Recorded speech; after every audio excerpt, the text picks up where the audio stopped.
Hello everyone, good evening. চলে এসেছি পাপার জন্মদিনের ভিডিওর পার্ট 2 নিয়ে। তো এই যে এখানে আমরা রেডি হয়ে গেছি আর আমরা যাব ডিনার করতে। আর ডিনারের জন্য কোথায় যাচ্ছি সেটা তোমাদেরকে একটু পরে বলছি। আর এদিকে দেখো পাপাকে রেডি করিয়ে দিয়েছি। এই টি শার্টটা ওকে কিনে দিয়েছিলাম বার্থডে পারপাস। আর এখন এখানে ও এই রোবটটা গিফট পেয়েছে, এটা ওকে ওর সোনু কাকা গিফট করেছে। তো ও সেটাকে নিয়ে এখন ভীষণ এক্সাইটেড রোবটটাকে দেখে। তো বেরিয়ে পড়লাম আমরা আর যাচ্ছি হচ্ছে আমার বাড়ির থেকে, মানে ওর মামা বাড়ির থেকে সবাই। আর এদিক থেকে আমি, মা, বাবা, কৃষ্ণেন্দু আর আমাদের সাথে যাচ্ছে সোনু, কৃষ্ণেন্দুর পিসির ছেলে। তো আমরা যাচ্ছি হচ্ছে হায়াতে ডিনার করতে, সেখানেই আমরা বুকিং করে রেখেছি। আর এই যে পাপা গাড়িতে উঠে ওর একটু ঘুমও পেয়ে গেছিলো, খিদেও পেয়ে গেছিলো, তাই ওকে খাইয়েও দিয়েছিলাম। আর চলে আসলাম আমরা হায়াতে আমরা আগেও এসেছি, আমাদের অ্যানিভার্সারি পারপাসে এসেছিলাম হায়াতে। আর অ্যানিভার্সারির ভিডিওটাও তোমাদের সাথে শেয়ার করেছিলাম। যেহেতু আমি সেই সময় তখন প্রেগনেন্ট ছিলাম, তাই সেরকমভাবে অতটা ডিটেলসে ভিডিও শেয়ার করতে পারিনি। তবে আজকে চেষ্টা করব তোমাদের সাথে যতটুকু সম্ভব দেখানো। আর আমরাই সবার আগে পৌঁছেছি, এখনও মা বাবা কেউ এসে পৌঁছায়নি। আর যতক্ষণ সবাই না আসছে আমরাও একটু চারিদিকে ঘুরে দেখতে থাকি আর তোমাদেরকেও দেখাই। এই যে এখানে কৃষ্ণেন্দু রয়েছে, মা বাবা সবাই রয়েছে।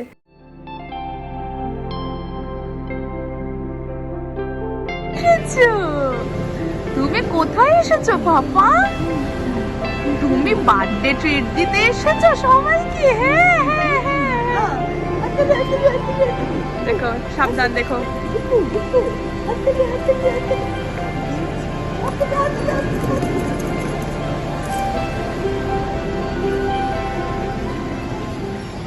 আমরা গেছিলাম হায়াতের ওয়াটার ক্যাফে রেস্টুরেন্টে, এটাতেই আমরা আগের বারও এসেছিলাম আর এবারও আসলাম। আর মায়েরা সবাই চলে এসেছে, তাই এখন চলে এসেছি সোজা ডিনারের এখানে।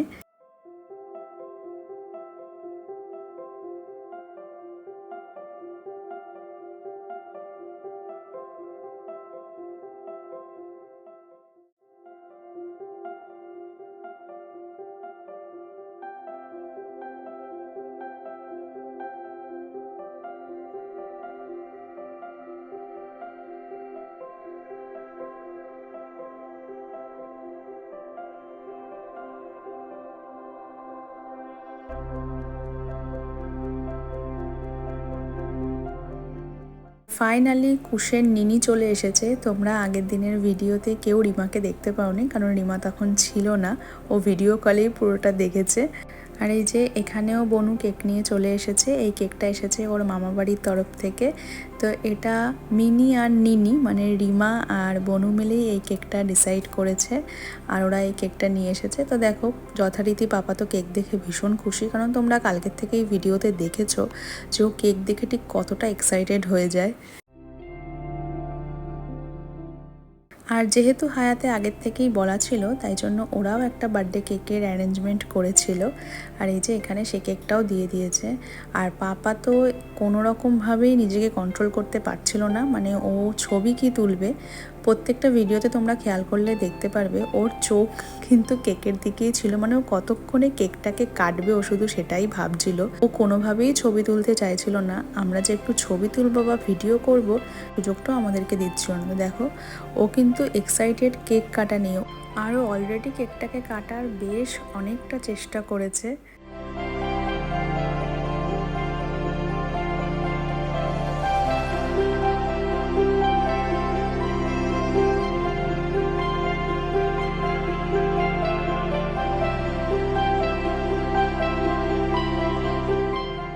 আর বললামই ও একটুও দেরি সহ্য করবে না, তাই কুশ এখানে কিন্তু অলরেডি পাগল হয়ে যাচ্ছিল কেক কাটার জন্য। আর দেখো সবাই আসার আগে অলরেডি ও কেকটাও কিছুটা কেটে ফেলেছে।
আর এদিকে দেখো কেক কাটার পরও আমি কোনো রকমভাবে ওর হাতের থেকে ছুরিটাকে নিতেই পারছিলাম না, কারণ ও কাউকে ছুরিটা দেবে না, ও কেক কেটেই যাবে। তো কেক কাটার পর্ব মিটিয়ে এই যে এখন সবাই এখানে ডিনার করছে।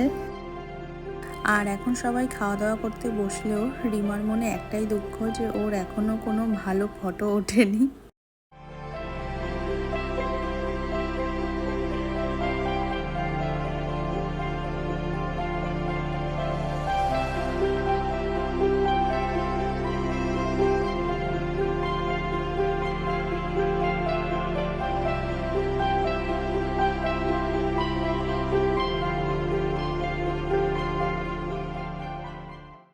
আর এই যে দুঃখ করতে করতে এখন চলেও এসেছে ওয়াটার সাইডের পাশেই। তো এই জন্যই হায়াতের এই ক্যাফেটা এতটা ভালো লাগে, যেহেতু এটা ওয়াটার সাইড ক্যাফে আর তার পাশেই ঠিক সুইমিং পুলটাও রয়েছে।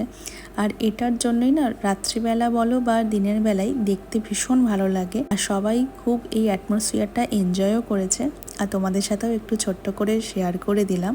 ভিডিওটা কেমন লাগলো অবশ্যই কমেন্ট করে জানিও। আজকের মতন ভিডিওটা এই অবধি রাখছি, দেখা হবে আবার একটা অন্য কোনো ভিডিওতে।